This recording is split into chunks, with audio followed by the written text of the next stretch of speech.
This business about Veselnitskaya and the Trump Tower meeting between Kushner, Manafort, Trump Jr., and 5 Russians, including a female Russian attorney named Veselnitskaya, Natalia Veselnitskaya.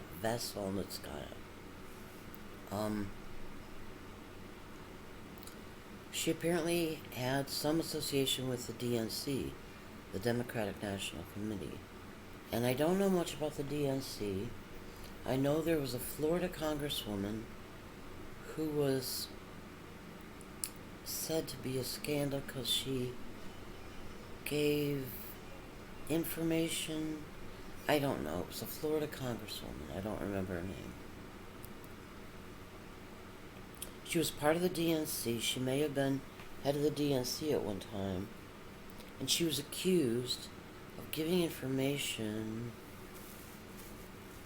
No, I don't know what she was accused of. But there was a news commentator, a black woman, who... No, not a news. She was a commentator, but... I don't know. A black woman was accused of feeding Hillary Clinton's campaign information about something.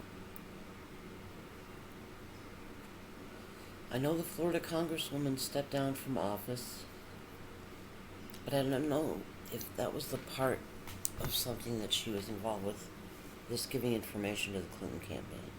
I don't know. I can look it up, but, you know.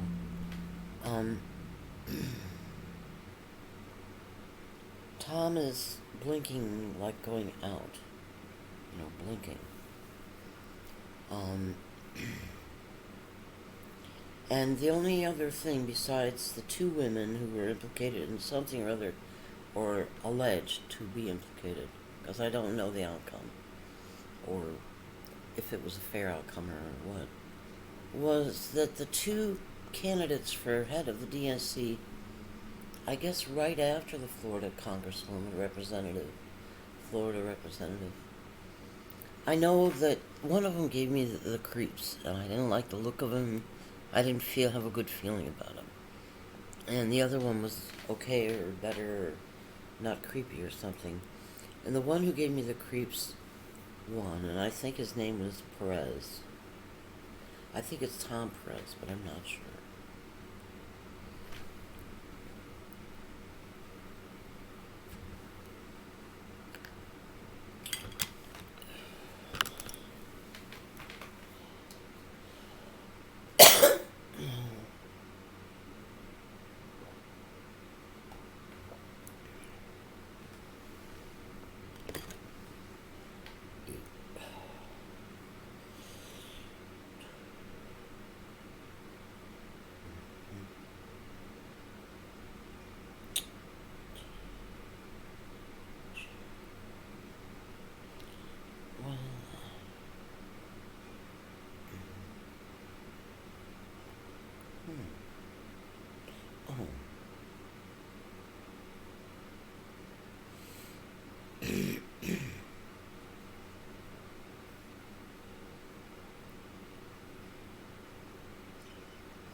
Okay, I'm not going to implicate this guy, but I'm going to send this link to Paul.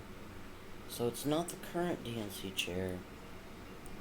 It would probably be the just previous DNC chair. Because this is one that Biden selected him for the job, and he had been officially elected.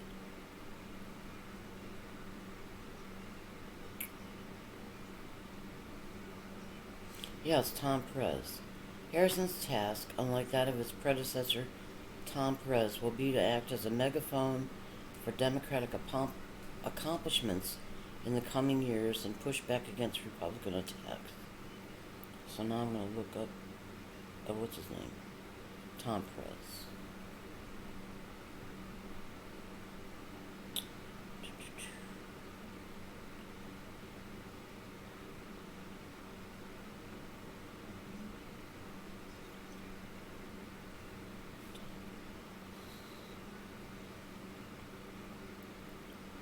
Thomas Edward Perez, born October 7, 1961, is an American politician and attorney who served as the chair of the Democratic National Committee from February 2017 until January 2021.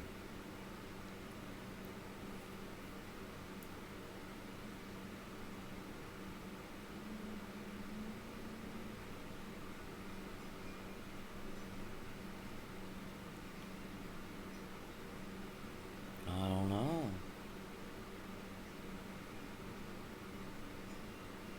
I don't know. I mean, it doesn't sound all that lofty. The career in general.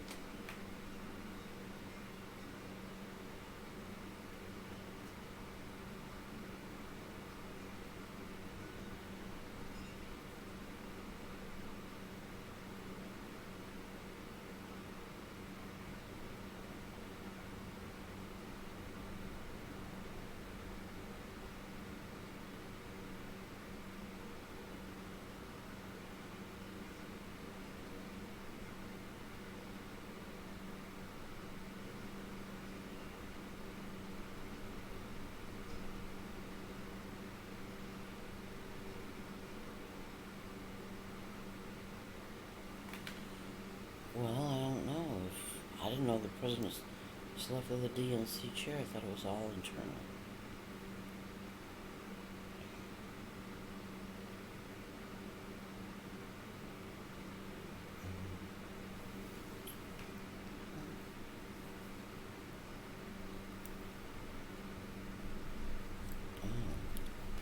Perez was Assistant Attorney General for Civil Rights, 2009 to 2013, and United States Secretary of Labor, 2013-2017.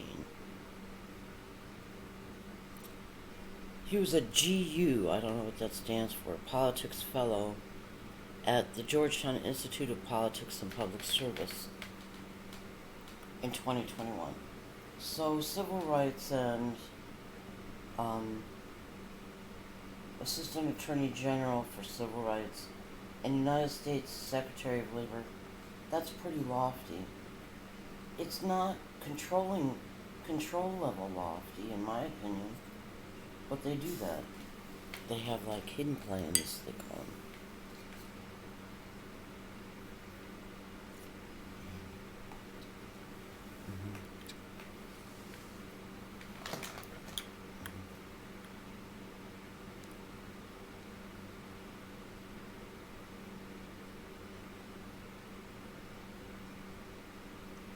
I'm not buying that specific crap right now.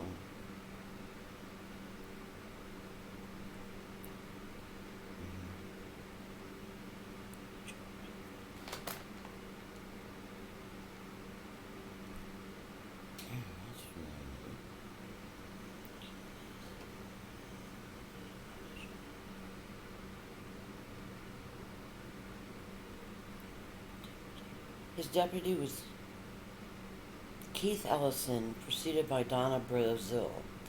Oh, Donna Brazil. That's not right, though. He was preceded by the Congresswoman.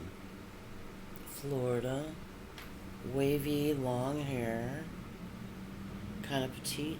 Donna Brazil, I swear to God, I don't know. I think she's NPR. So now they're hiding the Florida Congresswoman, maybe.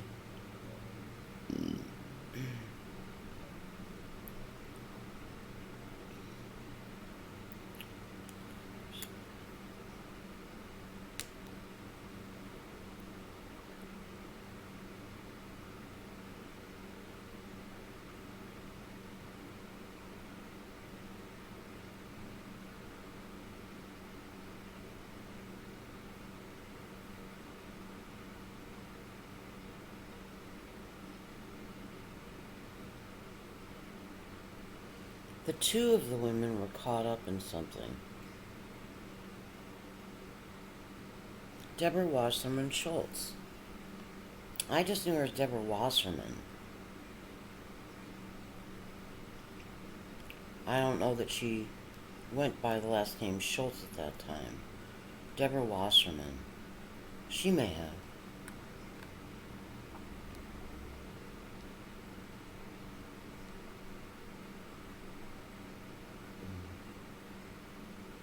Alright.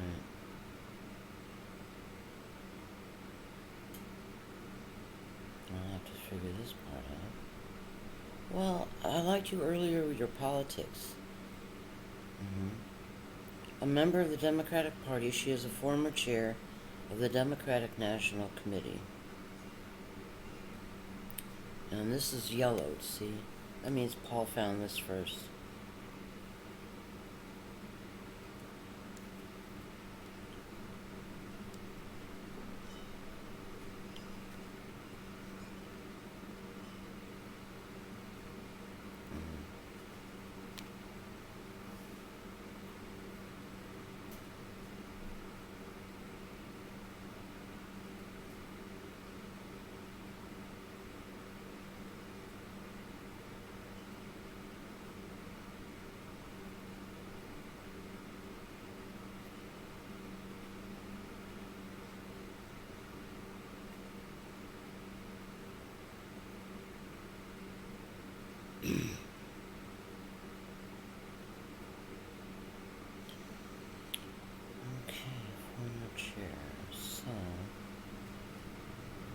She was a member of the U.S. House of Representatives from Florida, the 20th District in 2005 to 2013, and the 23rd District 2013 to present.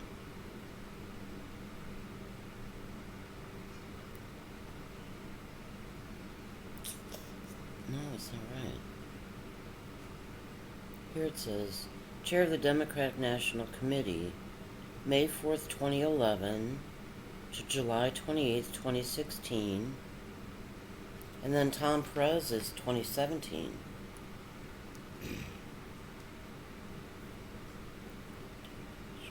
I think she did go by Wasserman Schultz, but I just remembered Wasserman.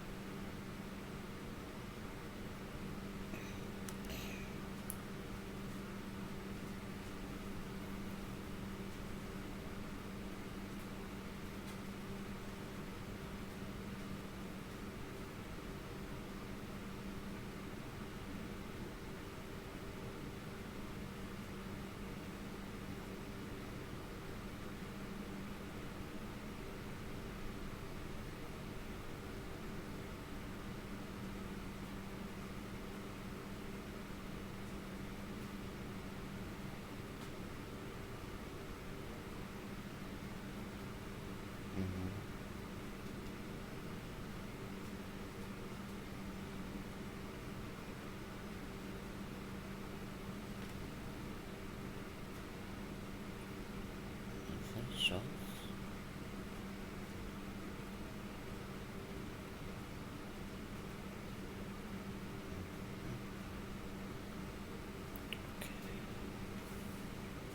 And then, before she was chairman of the DNC, wait a minute. How could, this doesn't make sense. I don't understand. Oh, I guess chairman of the DNC isn't a full-time job. You don't have to leave your job as a representative or a congressperson to chair the DNC.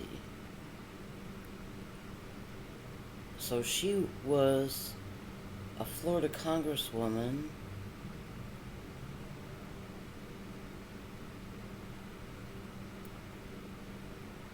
Oh no. I'm not sure. Right. No, this is concurrent. She switched districts, but she was a Florida congresswoman and still is, concurrent with being chair of the DNC. And she was a member of the Florida Senate, November 2000 to November 2004. No, the Florida Senate didn't really, that I know of, have anything to do with the 2000 election results. That was the Supreme Court.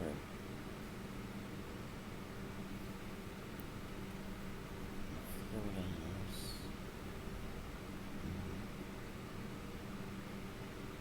She was born in New York City, New York. Her spouse is Steve Schultz. Oh, I missed the C. It's Schultz. Hold on.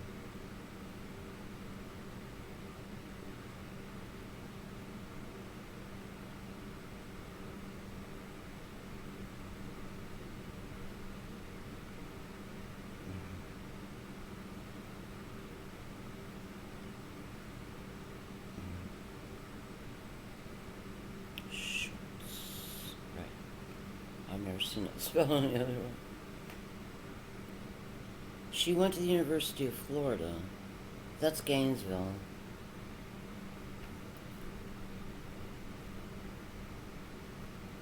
She was national campaign co-chair for Hillary Clinton's 2008 run for president. Her district covers much of South Broward County, including a large portion of Fort Lauderdale. It also covers much of northern Miami-Dade County.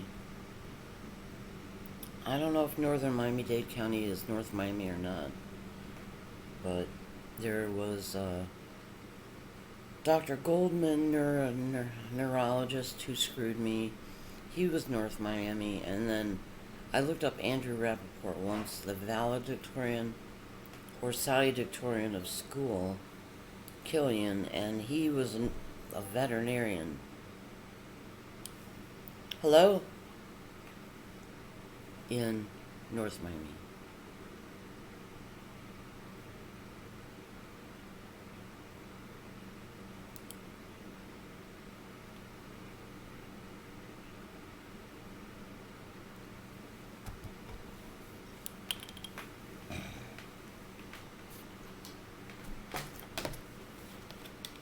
Yes.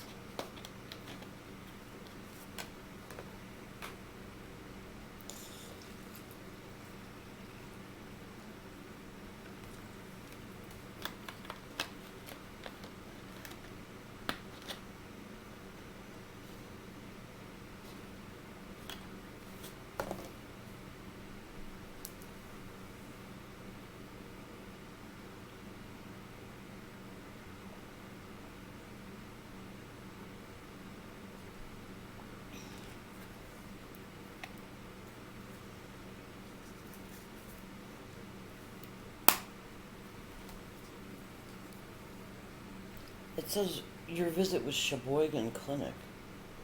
I've never been to a Sheboygan Clinic. So, I don't know. It was a survey. Sheboygan. I think that had to be what she said.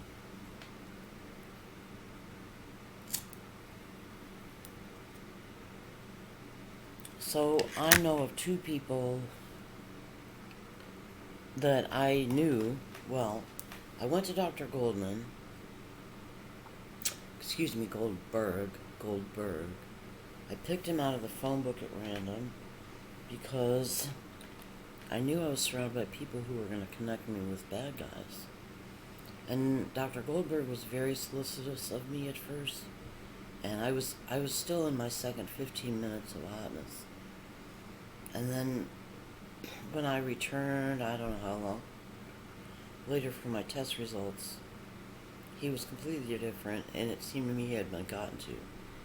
He also had the Montanari Hialeah campus account for neurology, and I worked at Montanari C Camp, and I don't know if he got the account as part of a deal to screw me over, or if he already had it.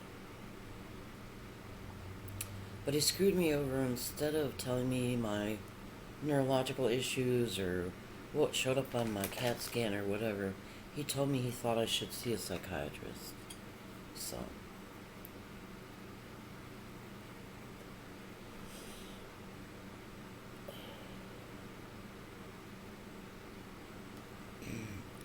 Wasserman Schultz resigned from her position after WikiLeaks released a collection of stolen emails indicating that Wasserman Schultz and other members of the DNC staff had favored Hillary Clinton over Bernie Sanders in the 2016 primaries. I remember that. I remember my son Rich was upset about that. He really wanted Bernie. He was very much in favor of Bernie Sanders for president.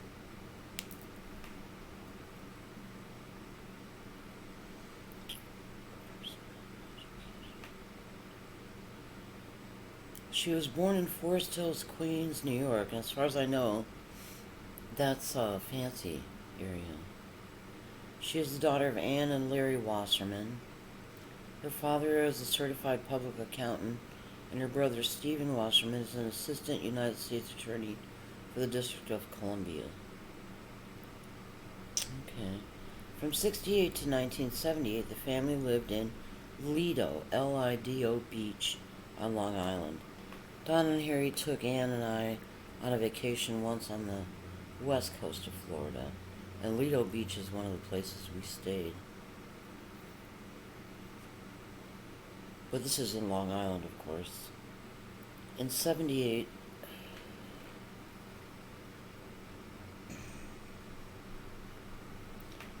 her family moved to Melville, also on Long Island, where she graduated from Half Hollow Hills High School East in 1984. She received a Bachelor of Arts in 1988 and a Master of Arts with a certificate in political campaigning in 1990, both in political science from the University of Florida. And that's Gainesville. That's where Ann went. That's where Jeffrey Krischer ran his grant mill. Ellen Gallagher Fine reported to him, and I worked for them both, really. I was a state of Florida employee with that job, the CPR study.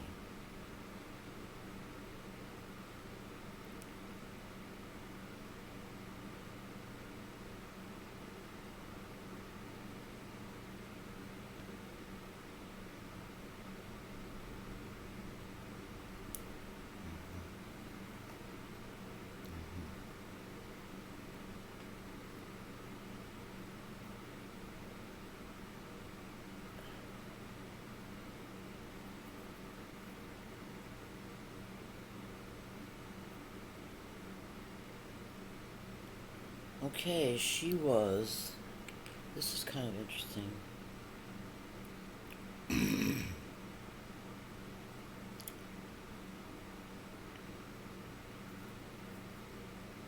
She was a member of the James C. Grimm, Grimm, chapter of the National Residence Hall Honorary, which is a group that honors hall residents. And we've learned here that hall residents torture and program the students on their floor while they sleep.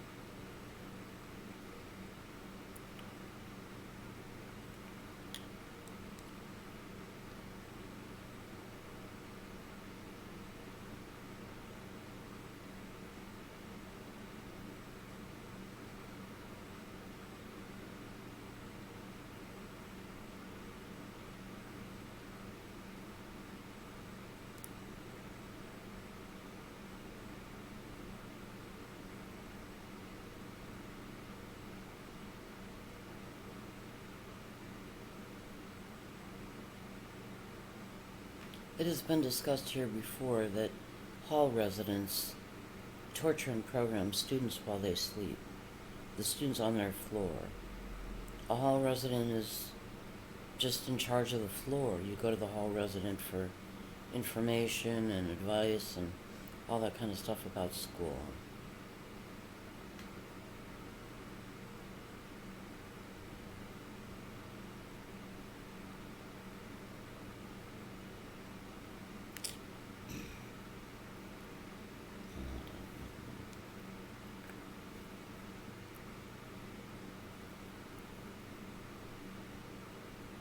She was president of the Graduate Student Council. and vice president of the University of Florida College Democrats.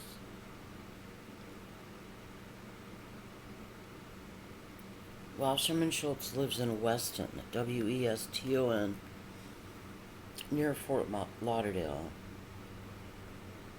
She is an active member of the National Jewish Democratic Council, Planned Parenthood, and Hadassah.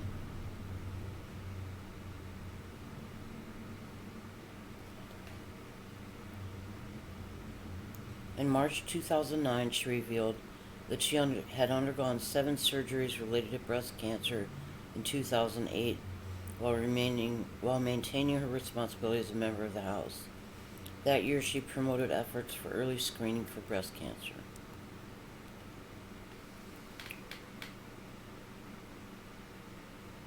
I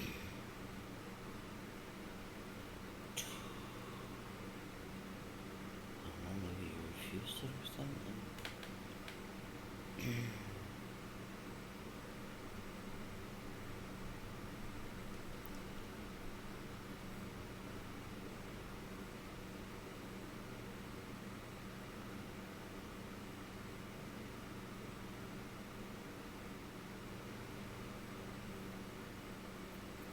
In 2004, Wasserman Schultz's mentor, Peter Deutsch, Deutsch, Deutsch, resigned his congressional seat to make an unsuccessful run for the Senate seat.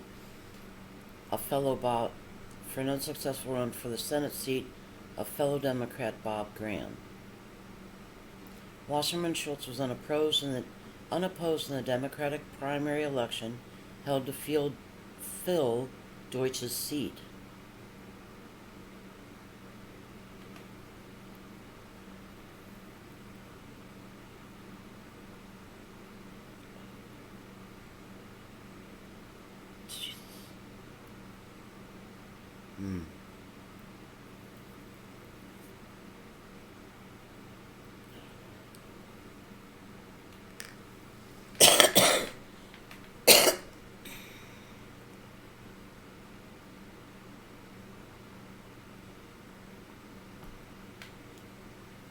When Wasserman Schultz was sworn in on January 4th, 2005, she chose to use the Hebrew Bible, or Tanakh. I've never heard that word before. Tanakh.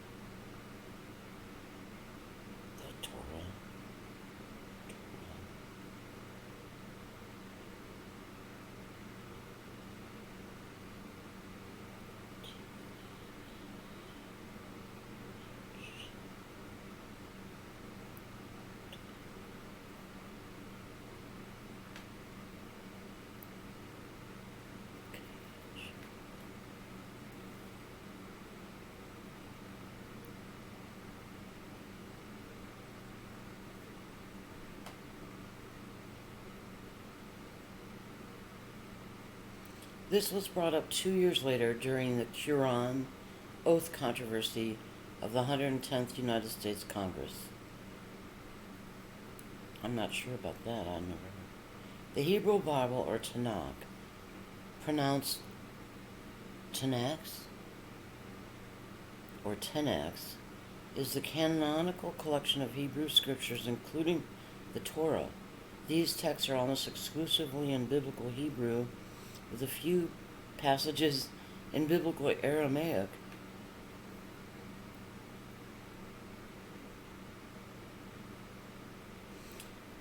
It is the religion of the Tanakh is Judaism and Christianity.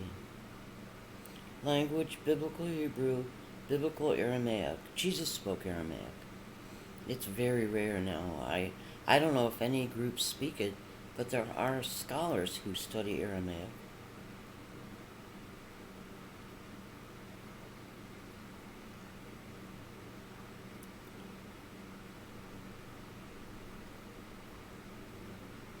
The form of this text that is authoritative for Rabbinic Judaism is known as the Masoretic, Masoretic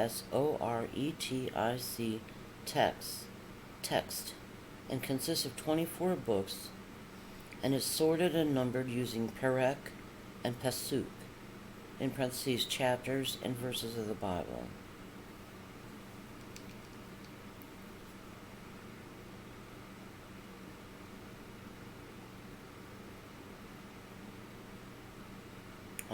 The contents of the Hebrew Bible is similar to the Protestant Christian Old Testament, in which the material is divided into 39 books and arranged in a different order. Catholic Bibles and Eastern Greek Orthodox Bibles contain additional materials derived from the Septuagint, Septuagint, text translated into Koine Greek, Koine, and other sources. Yeah, I have a Catholic Bible. It's the Jerusalem Bible, and it has Ecclesiasticus and the Book of Wisdom, and I don't remember what all the different books are.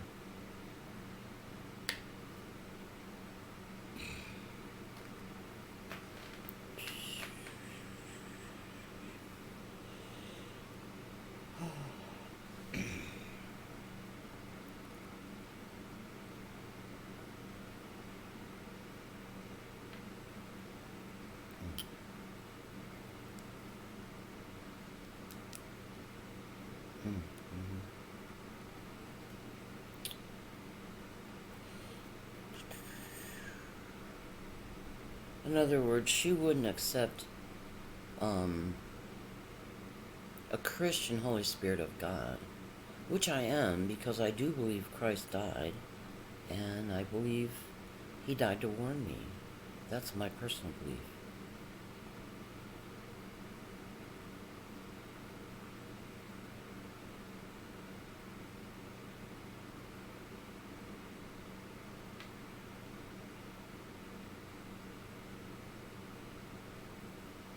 This is interesting.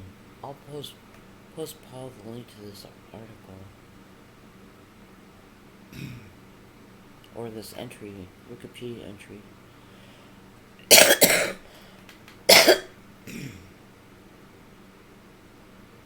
The article's under Wikipedia Hebrew Bible. Quote, Hebrew Bible, unquote.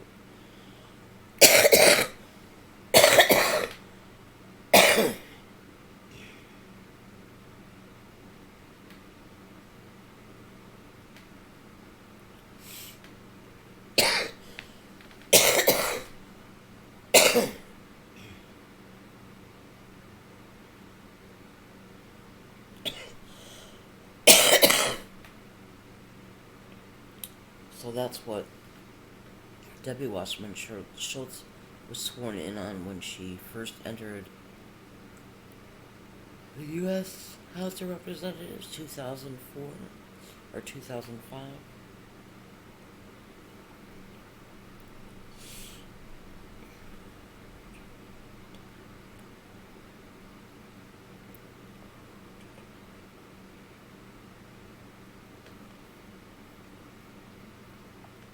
The Tanakh consists of 24 books, counting as one book each. 1 Samuel, 2 Samuel, 1 Kings and 2 Kings, 1 Chronicles and 2 Chronicles, and Ezra Nehemiah. The 12 minor prophets are also counted in a single book. In Hebrew, the books are often referred to by their prominent first words. The Torah, which I thought was the Hebrew Bible, but the Torah is only a part of the Tanakh. The Torah means literally teaching, also known as the Pentateuch, or as the 5 books of Moses. Printed versions rather than scrolls of the Torah are often called Kamishe Torah. 5 sections of the Torah, and informally Chumash. I think that's Genesis, Exodus, Numbers, Deuteronomy, and one other. Genesis, Exodus, Leviticus, Numbers, and Deuteronomy.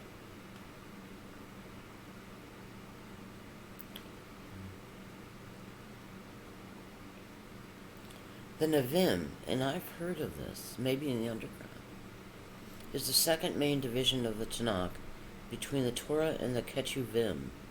This division includes the books which cover the time from the entrance of the Israelites to the land of Israel until the Babylonian captivity of Judah.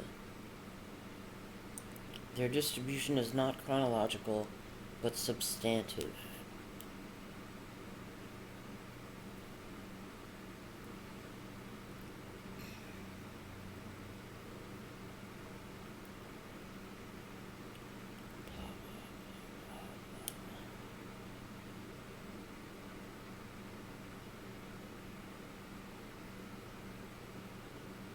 Twelve minor prophets are Hosea, Joel, Amos, Obadiah, Jonah, Micah, Nahum, Habakkuk, Zephaniah, Haggai, Haggai, Zechariah, and Malachi.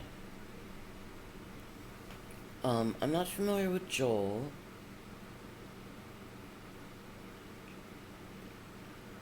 Or Nahum, Nahum. And I don't think my Bible has Malachi, the book of Malachi. It might.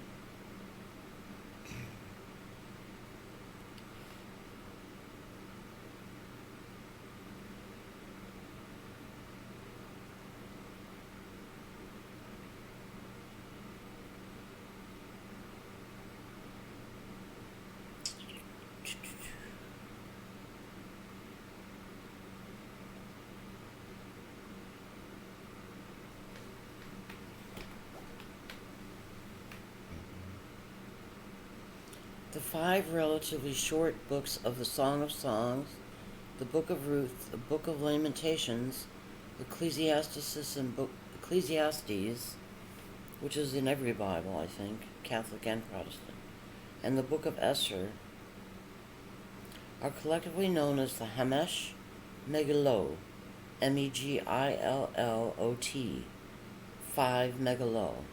These are the latest books collected and designated as authoritative in the Jewish canon, with the latest parts having dates ranging from the 2nd century BCE. These scrolls are traditionally read over the course of the year in many Jewish communities. So the Song of Songs, it's also called the Song of Solomon. God had me rip out of my Bible. Book of Ruth, I think I have it, but I don't remember it. Lamentations is a book that immediately let me know that I was who they were talking about. Ecclesiastes is vanity, vanity, all is vanity. Ecclesiasticus is a different book that's in my Bible, and it talks about wisdom and stuff like that. The Book of Esther is in my Bible too. Okay, that's enough. So W. Wasserman Schultz is important, I guess. Lido Beach connection, Long Island and Florida. Here, Donna and Harry made a big deal of us going to Lido Beach. I was like 14 and Ann was like 16. Well, we went to stop at different places on the West Coast, and we spent more time in one place than the other. And I don't know if it was Lido Beach or one of the other places. No, it was a different trip. It was a trip before we took the trip to Pompano Beach, a vacation to Pompano Beach.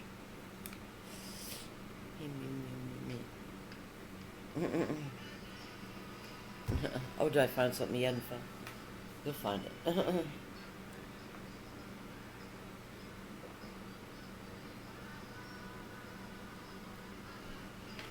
I'm not going to look up Donna Brazile, but I think she was NPR, associated with NPR in some way, National Public Radio.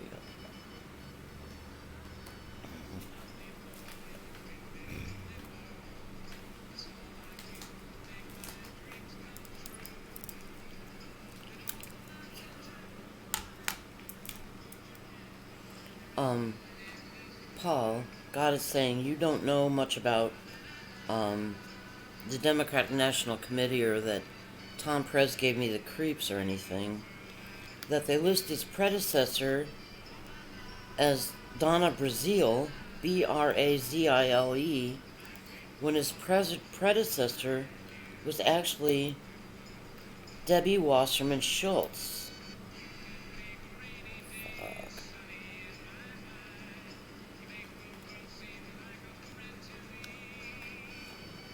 And both were involved in some kind of scandal having to do with 2016, 2016 presidential election. Donna Brazile was accused of feeding the Clinton campaign information about something. And Debbie Wasserman Schultz, as I read there,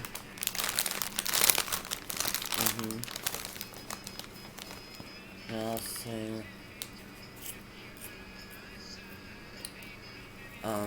was accused of having the DNC favor Hillary Clinton, or personally favoring Hillary Clinton over Bernie Sanders and giving her whatever leverage she could give her or something.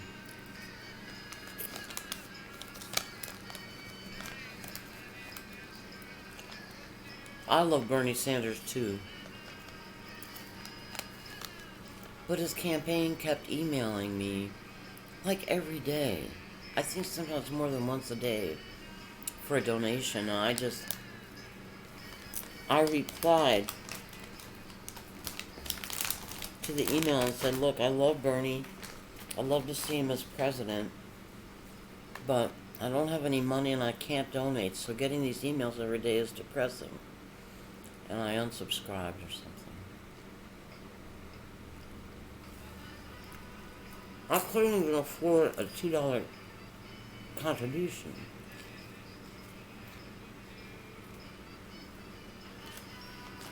Well, Rich was very much in favor of Bernie Sanders.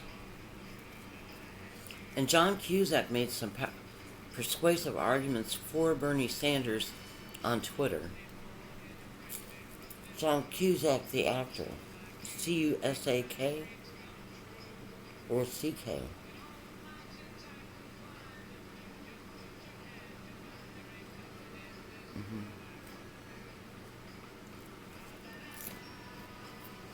When it came right, well, no. I don't know. I didn't vote in the primary, the Democratic primary, I don't think. I just voted in the presidential election. And I voted for Hillary.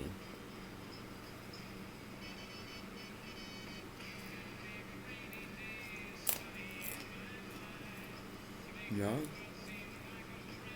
I thought it was pretty good. I'm not sure.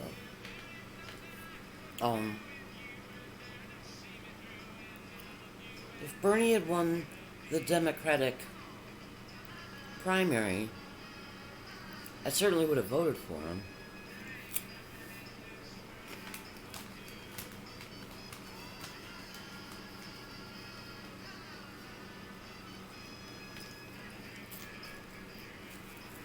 I'm not sure Bernie could actually get anything done. He's been in the Bernie Sanders Senate, right? Forever. I'll never get this. I don't know. I just draw a blank.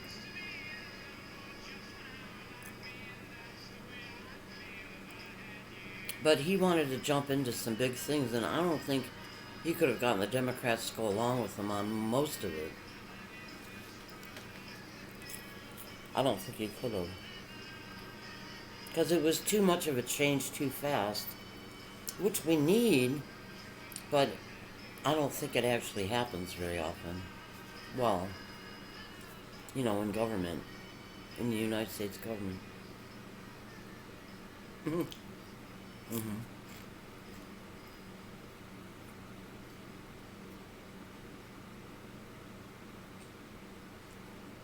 I think Bernie called himself a democratic socialist. I considered myself, there wasn't anything about democratic socialism that I took issue with. But I or is that what it's not a political thing, but I consider myself a secular humanist.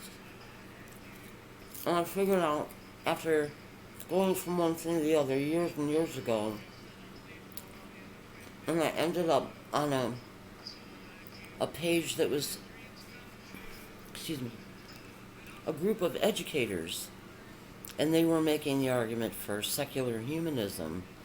And I thought, I fit comfortably right there, secular humanism. Secular means non-religious, but humanism means humanitarian. So I think in politics there should be no religion in politics. The Constitution gives us separation of church and state, which, something. W. Wasserman Schultz was listed, I don't think I read it, objecting to, I don't remember the American flag one. Something about the American flag with a cross behind it, or a cross in the middle of it. I would object to that too, because we're not a Christian nation. We're a nation of many religions. Muslim, Judaism,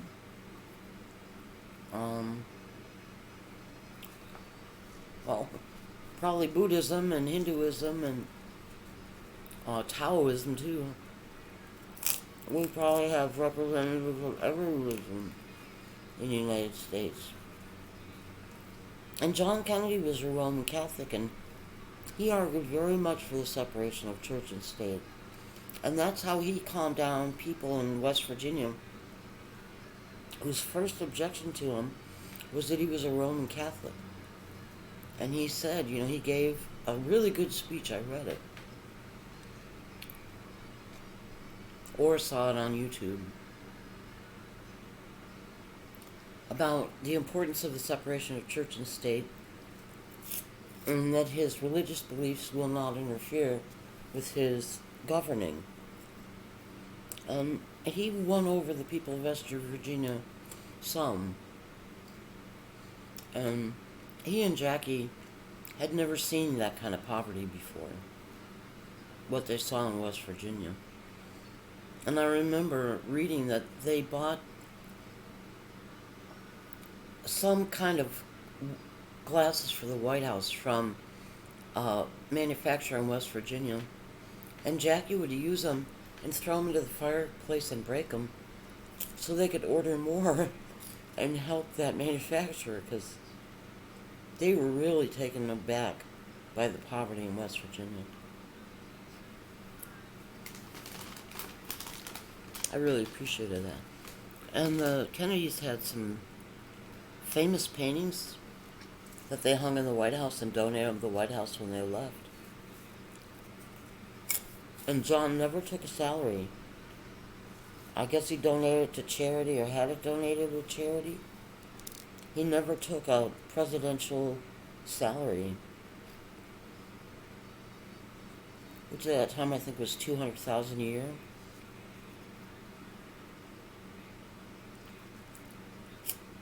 Because Joe Kennedy, their father, said, "Look, I'm rich. You don't need to get rich. I'll give you money, or you're rich because I am rich. I'll take care of it. But you go fix the world or something. Do something good in the world. Or good in the country. In the United States specifically."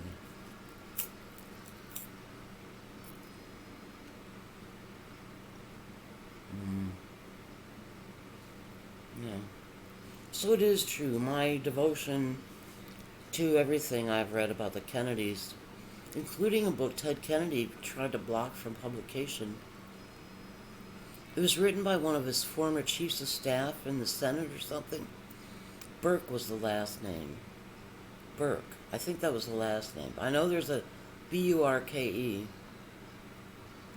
Kennedy sued him to stop publication, and I read the book, so obviously he wasn't successful.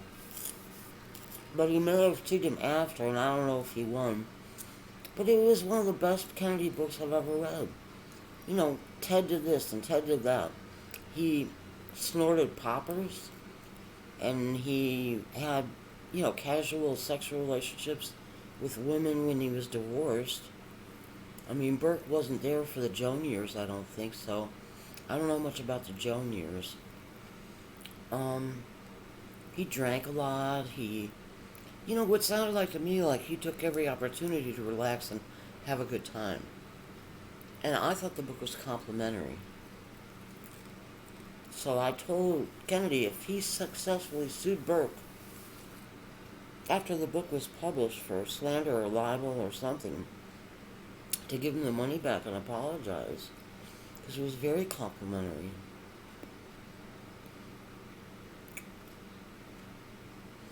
Well, I mean, it's an attempt to decompress, right? How can you be a senator and decompress? You can't. But you can drink too much in your home or even in a bar if you have somebody to drive you. No comment. I forget. I read a good book about Chappaquiddick, and it's the one, you know, Ted did try to dive for, her last name begins with a K.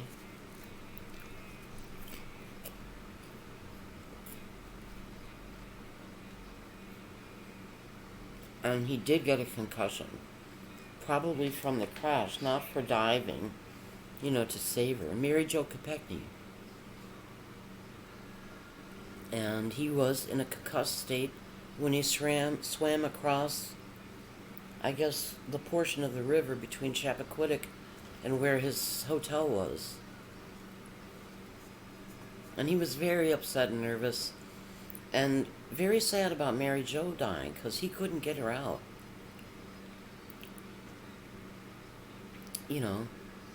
But he wanted to be president too.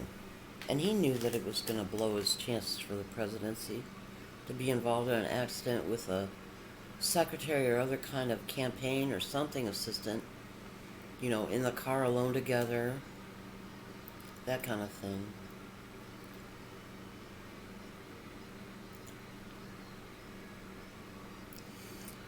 John Travolta starred in a movie about a car going over a bridge and the rear tire being shot out. The car lost control and went into the water.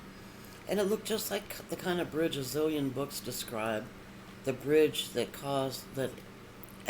Ted Kennedy and Mary Jo Kopechne had the accident on.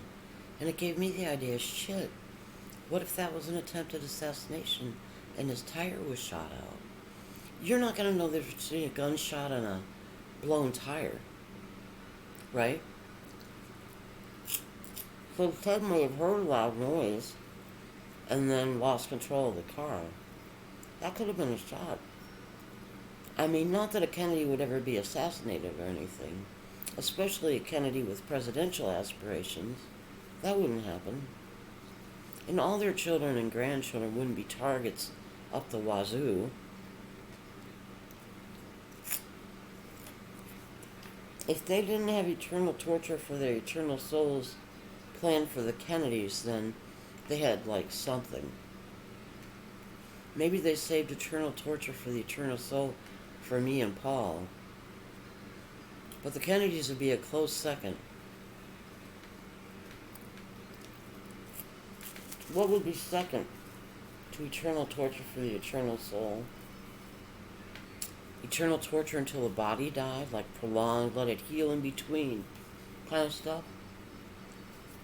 I would tell the Kennedys to stay away from white vans. Don't ever get in the back of a white van.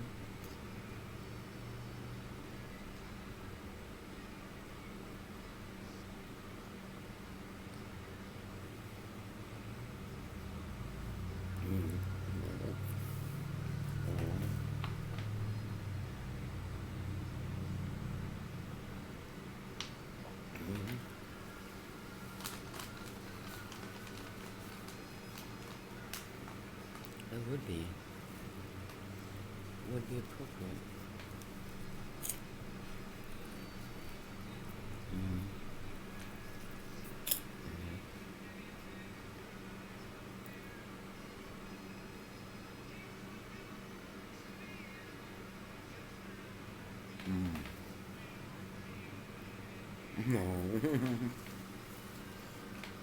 I don't remember Burke's first name. Well, I hope he and I were friends again. Sounds like they were pretty good friends when he worked for Ted.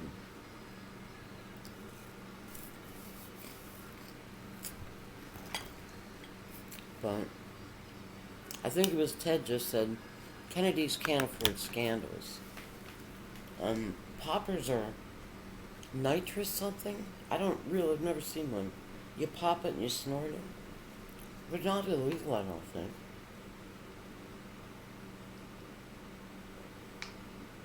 I don't recall. Well, I wouldn't care, so I might not.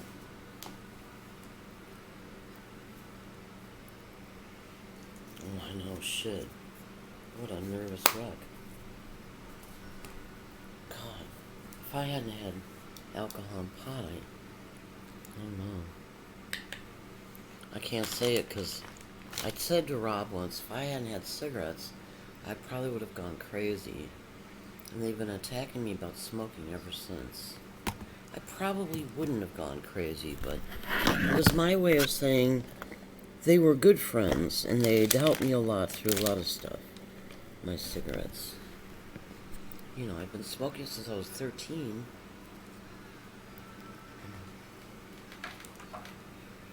Steadily. And then in 2012, I quit. Or 2011, I quit. Because I was overweight. I was sedentary. I knew I'd been tortured a lot as a kid. And I knew I had, a little bit of heart problems. And I thought, I'm going to have a heart attack if I don't quit. So I quit, and I didn't use medication or anything. I coped by taking hot baths.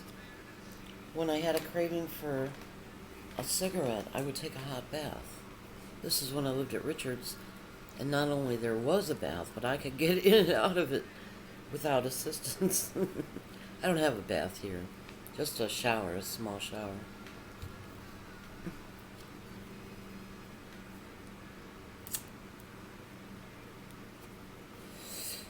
And after a few weeks, I would probably slow down on the hot baths.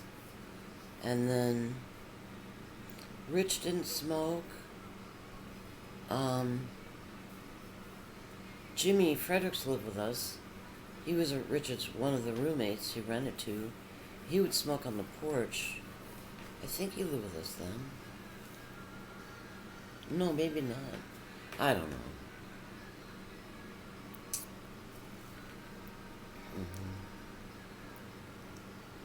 But when the the election came up, I was such a nervous wreck because everybody, including the Republican candidates, were saying, and the Republican pundits, Trump can never win. He's too this, he's too that. Everybody was saying it. And here, when Hillary was ahead in the polls the day before the election, she lost the fucking election. And I was tense and upset because Trump just scared me. The Bible says a man too free with his words will spare you neither blows nor chains.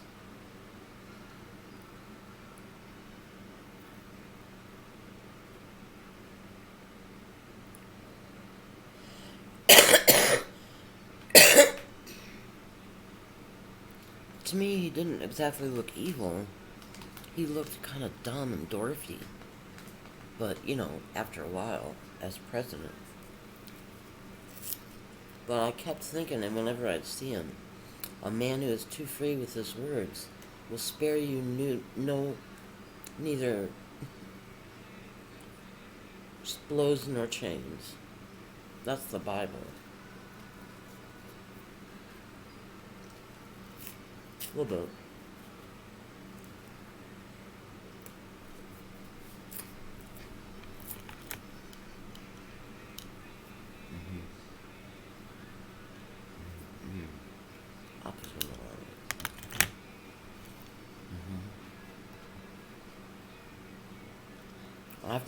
I've gotta publish some of this stuff. I've got 4 uploads ready to publish. I'm just gonna do one to Facebook and Twitter, and that's the one called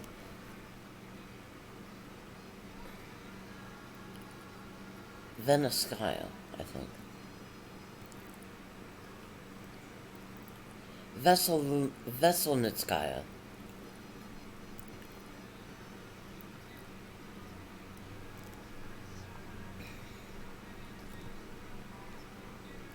Okay.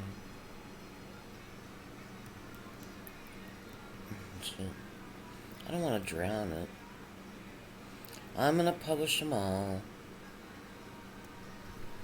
But God says to. I mean, put them all on Facebook and Twitter.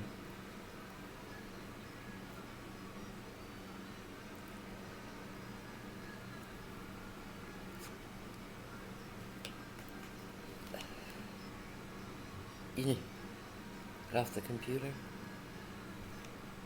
Mm-hmm.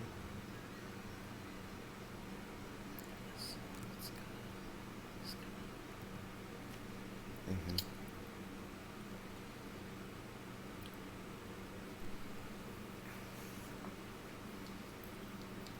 Forget now. Mm.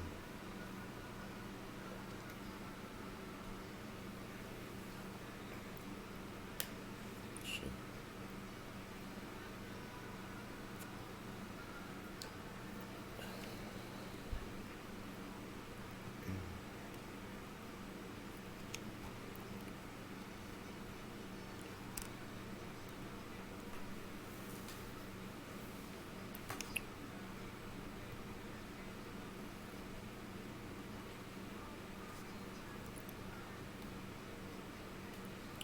Okay. Mm-hmm. Mm-hmm. Mm-hmm. Okay. Alright.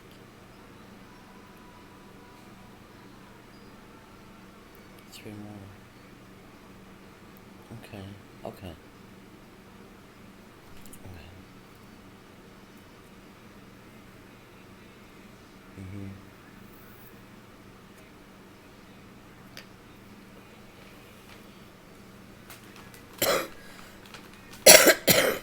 Mm-hmm. Give me a ballpark.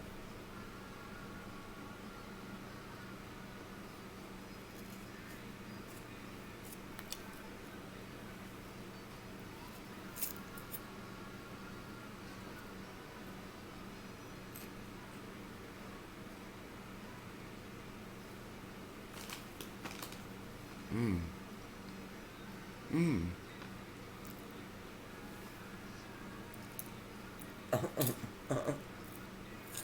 Fill in your name.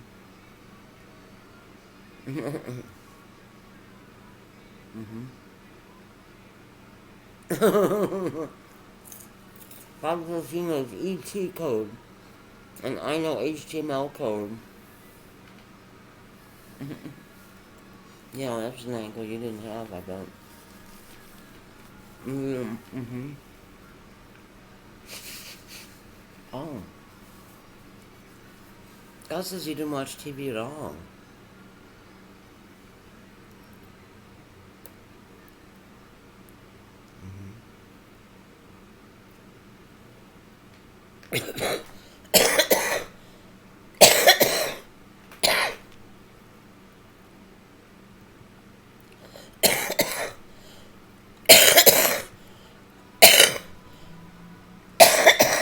Mm-hmm.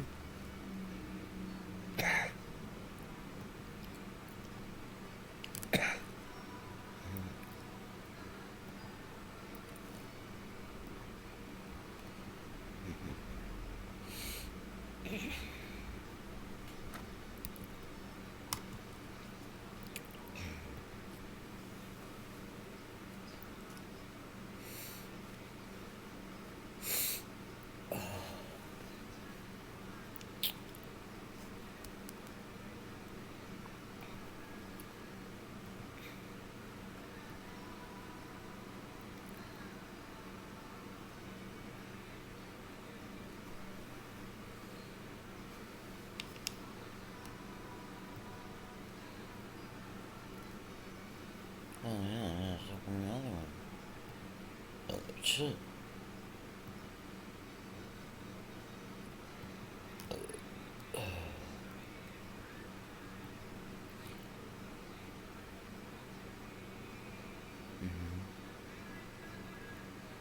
Okay, I'm gonna stop recording.